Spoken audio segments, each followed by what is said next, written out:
તમારા મોબાઈલમાં પણ ઘણી વખત ફૂલ સિગ્નલ હોવા છતાં વિડીયો કોલ અટકે છે, ઇન્સ્ટાગ્રામ રીલ બફર થાય છે અને ક્રિકેટ મેચના ક્રેશુઅલ સમયે લાઈવ અટકી જાય છે. તો હવે એરટેલ લાવ્યું છે એક નવી ટેકનોલોજી, પ્રાયોરિટી પોસ્ટપેડ.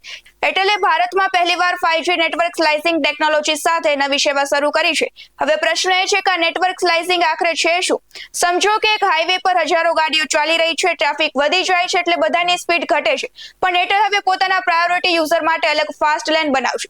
એટલે કે ભારે ભીડમાં પણ ઇન્ટરનેટ વધુ, ફાસ્ટ વિડીયો કોલ્સ વધુ, સ્મૂથ ગેમિંગમાં ઓછી લેગ, લાઈવ સ્ટ્રીમિંગમાં ઓછું બફરિંગ. ખાસ કરીને સ્ટેડિયમ, કોન્સર્ટ, રેલવે સ્ટેશન કે ફેસ્ટિવલ જેવી ભીડભાડ જગ્યાએ પણ નેટવર્ક સ્ટેબલ રાખવાનો દાવો કરવામાં આવ્યો છે. આ સર્વિસ હાલ એરટેલના કેટલાક પોસ્ટપેડ પ્લાન્સમાં શરૂ થઈ ગઈ છે અને 5G સ્ટેન્ડલોન સપોર્ટેડ સ્માર્ટફોન જરૂરી રહેશે.